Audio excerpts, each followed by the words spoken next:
Hey guys, today I'm trying cryotherapy for the first time. Now I've never done anything like this.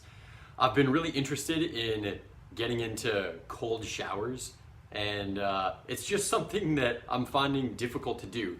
Now I've done it a couple of times and some of the advice I get is get in while it's warm and turn it down slowly, and I don't like to do that. I don't know why, I just feel like it's not the same experience, even though I haven't really done that. What I do is I turn it all the way cold and I stand outside and I get ready to go in.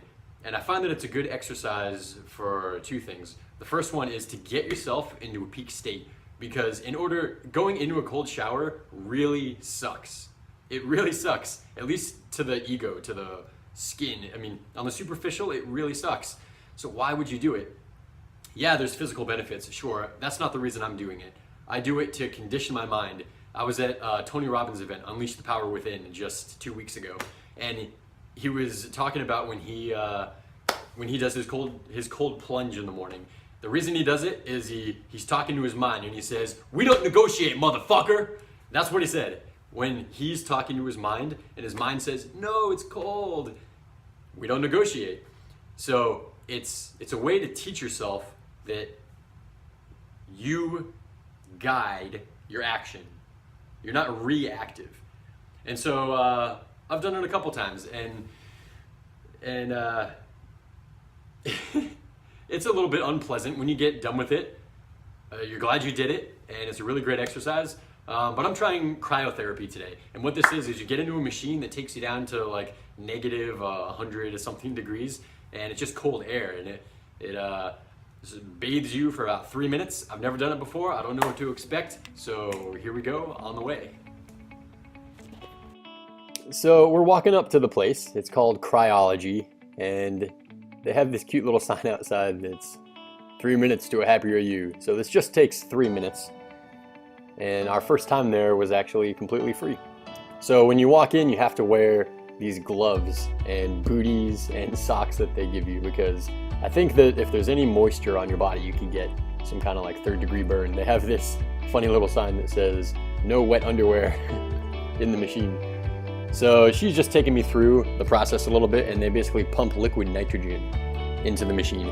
And she says, not to breathe it in, because it's okay if you breathe it in, but don't take any deep breaths because you can get a little bit lightheaded.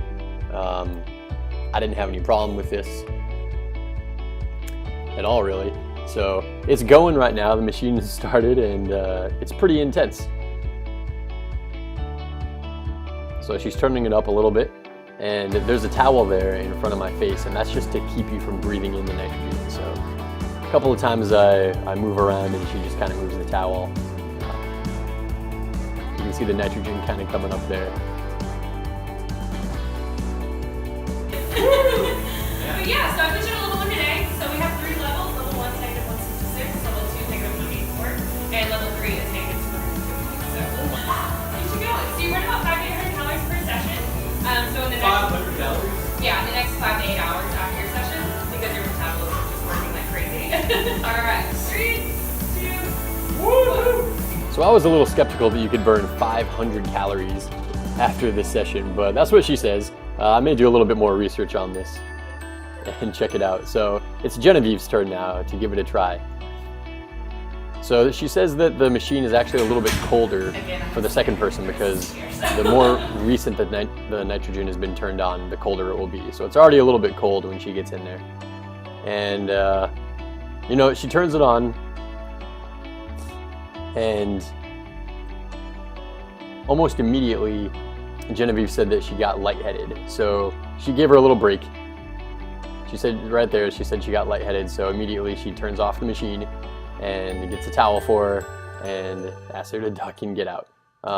And it turns out that by breathing in the nitrogen, you can actually get a little bit lightheaded. And so she recommends that she just takes a break. She actually recommends that you don't go back in. But Genevieve was a trooper, and she wanted to try it again. So you just have to cover your mouth with a towel so you're not breathing the liquid nitrogen in right away, which she did, and it worked out just fine. She had a great experience. This is what the inside looks like. It's kind of cool, and you can see the nitrogen tanks to the left there. And that's it. At the end, you know, you're cold, so they have this little tea machine, and they encourage you to just hang out and have some tea, have some coffee. And that's that. Now, after this, I went out to eat. And by the time I was done eating, 45 minutes later or so, I still felt good, but that oomph that I had from the cryotherapy had diminished a lot. So I think I want to try it again. I think I want to try it for semi-regularly, maybe every week for a month or two, and see how I feel. Because I think if you do it, for me, I think if I do it as part of a morning routine, or before I start, right before I start crushing it, hammering it at work, then I think it will have immense benefits. So the way that I see this best for me, I can only speak for myself, is to probably eat first, wake up in the morning, eat, do morning routine, and then before you hit it for the day with work, do cryotherapy, just as that little kick to go get it. It's about $40 a session, maybe less if you buy a lot. A little bit steeper than other things that last 3 minutes, but I think if you're looking to gain a little bit of edge, or even just experience something new, certainly going one time isn't gonna hurt. Thanks guys, and I'll let you know when I do it again.